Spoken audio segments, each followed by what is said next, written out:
Texas A&M's final home game of the season, well, at least of the regular season for sure. It's a 48-0 win over Samford. Travis, they handled their business. Yeah, I mean, let's start with this. I've done this for 16 years, covered college football for 16 years. I've seen a lot of games. I've seen a lot of cupcake guarantee games. I don't know if I've seen one this mismatched before, where you have most of the starters getting out of the game at like the 13-minute mark in the second quarter. Like it was already out of hand by the end of the first quarter. Kind of felt like a spring game, but that's what you wanted from A&M. You wanted them to get in there, get the guys some reps, get them out of there, keep them healthy, get a lot of other guys in there. It played out exactly like A&M would want a game like this to play out. And I don't know, I don't know if there's any major takeaways as far as like, oh, this is an area of concern, because sure, maybe you point to some of the backup quarterback, their performances, but any performance that you can knock maybe in this game is from guys that aren't going to see the field anyways. Well, if we're going to go ahead and bring this up, I'll go ahead and bring let's go ahead and knock it out of the way. Yeah, let's do it. Kicking. Okay, there we go. Jared Zirkle misses a 32-yarder. It was within 30 to 39 early on. Mike Elko had said earlier this week that gave the vote of confidence to Randy Bond after Randy Bond missed 2 last week.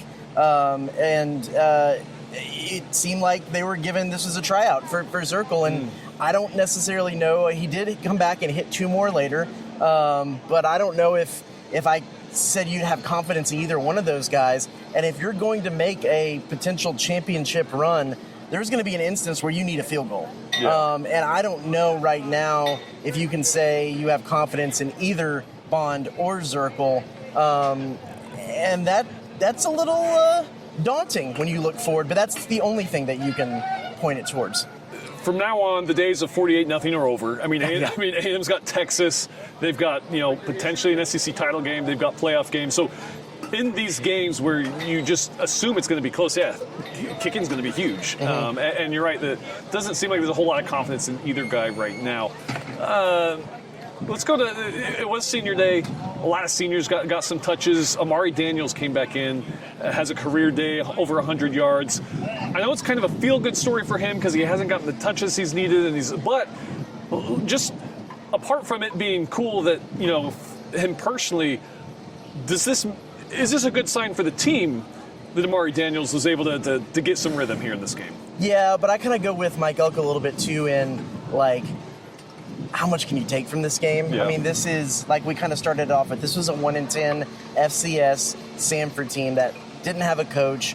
I kind of joked to some people, but I'll say it on here because I'm kind of serious. There's some 6A Texas high school football teams that could put up a pretty good showing against this team as it stands right now in Samford. I don't know how much you can take, but to that point, he gets to go out there and be the feature back for the first time really since last season. Yeah. And I think that there is something to keeping those guys fresh and keeping his legs fresh because, like Mike Elko said, you never know. There might be some time in the postseason where some guys are banged up, some guys, there's a situation and you need him to go out there and pick up a few important yards. And so it's always good to keep guys fresh in that. You might see, we saw a lot of snaps between Miles O'Neill, Brady Hart. What were your impressions from those two guys? I know with the transfer portal, who knows if both of them stay. But let's just assume heading into the future, there's a quarterback battle between those two, and we're kind of focused on those two. I mean, I don't know. What'd you see from both those guys today? Yeah, I think the guy who probably stood out to me more was Brady Hart. Yeah. Miles O'Neill came in there 2 drives, struggled a little bit, threw an interception early. I probably made a little bit of a wrong read on that play of that interception. And then Brady Hart comes out and looks very confident as a freshman, able to kind of move around a little bit, completed some short passes, had a really good one out there to TK Norman, who was able to move around and juke around and get some yards. So I think, again, hard to necessarily tell with the amount. Neither one got a whole lot of amount of throws, but I think Brady probably had a little bit of the edge in my mind. I don't know. You were a little close to the action. What did you see from He looked more poised, for sure. He got into a rhythm, and it was almost was a touchdown drive there in the second quarter, but I think that it is a field goal. He definitely seemed to look the part, kind of had the poise. He was getting in a rhythm. Granted, a lot of his passes were just kind of out routes and just, really short, a lateral over here and a quick slant over here. So there wasn't anything earth-shattering to the play calling he was doing. And we'll say about Miles O'Neill, he's not afraid to sling it. I mean, he likes taking those deep shots.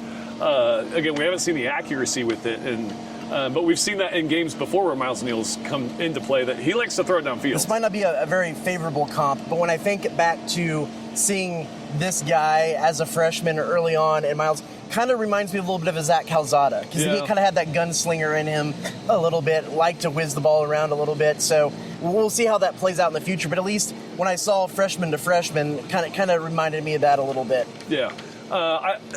Again, we talked a little bit about this game, but I do want to touch on another meaningful aspect to this game was a coming home for one Ethan Fisher, which I just think is a cool story all around, that he is back here on Kyle Field, a place he called home for so many years. I mean, you had so many memories of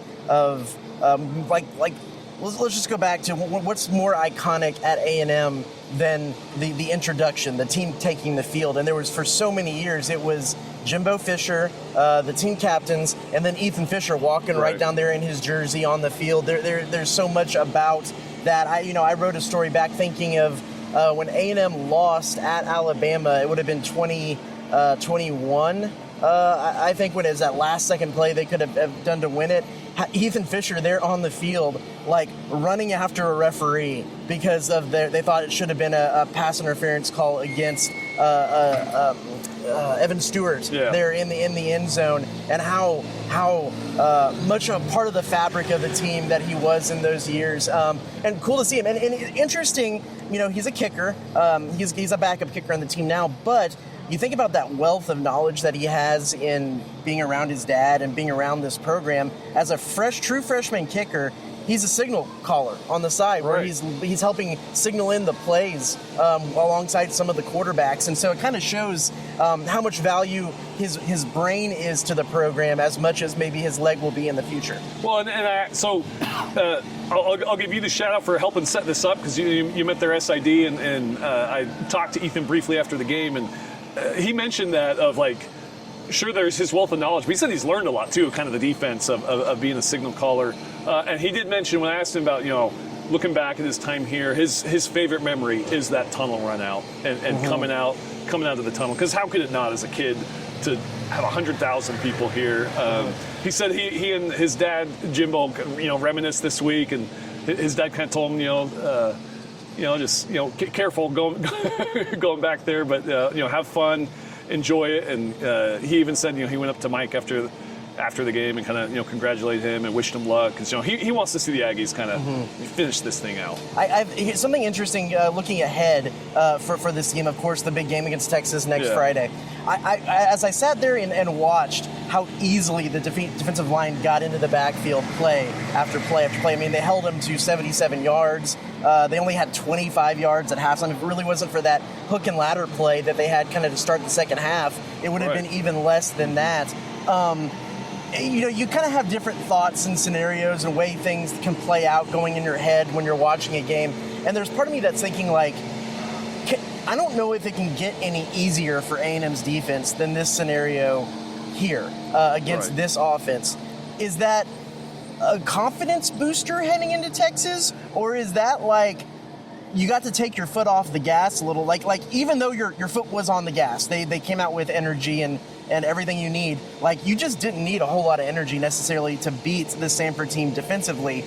Is that a negative heading into Texas, that in essence you didn't face that stiff I was trying to kind of decide which way my brain goes. What do you think on that one? Well, first off, I think they're smart enough to realize they're not going to face an offense like that again. Right. This is, Texas is not going to be like this. Georgia, Alabama, whoever else they play, it's not going to be like this. I think you take it as a positive in the fact that guys that don't normally get as much playing time got the reps. And you learned that your defense doesn't fall off when you have your second, third, fourth string guys in there. Granted, I know it's against this competition, but we've seen in cupcake games past where there's a steep drop-off when you throw your backups in. Granted, we saw a steep drop-off with the offense a little bit, but we didn't really see that with the defense at all. There was some steep drop-off against Utah State earlier this year, so it's kind of an improvement from there, too. So I think that would be a positive in that aspect of the second, third, fourth string guys got those reps, and you're confident that you're not going to falter too much if you need them. But yeah, to your point, I mean, that's kind of interesting. Where is it?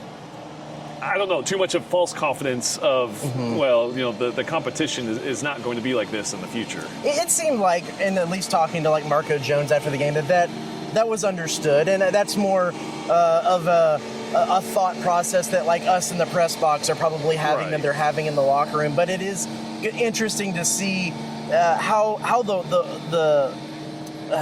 the weave of the whole season meshes together game to game, and what this game might mean for the games moving forward. Of course, it's Texas on Friday.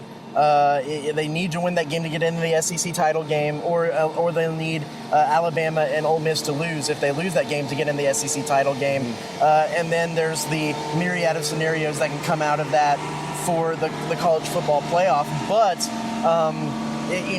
basically from what we were hearing from Mike Elko and them talking in there, they know that not only was this the last regular season home game, in essence it's the last regular season game, because it's every game moving forward has huge implications. Yeah, it's trophy season, as Amari Daniels said in there in the post-game press conference. Yeah, you're right. Even though it is a regular season, next week it's going to feel like a playoff game. Everything from here on out is playoffs, high stakes for the Aggies. And to get you ready for the Lone Star Showdown, next week we're going to break down that a lot more. And Tuesday we have a little special segment. Feature. Yeah, me on the desk. We're going to have Travis on the desk. It's a big deal when I'm at the desk. He's gonna get you all primed and ready for this Lone Star Showdown on Black Friday. But yeah, again, we close out the home portion of the season here at Kyle Field of the regular season with a 48-0 win at Samford. Next week, Black Friday, Texas A&M 6:30 in Austin. For Travis Brown, I'm Tyler Shaw.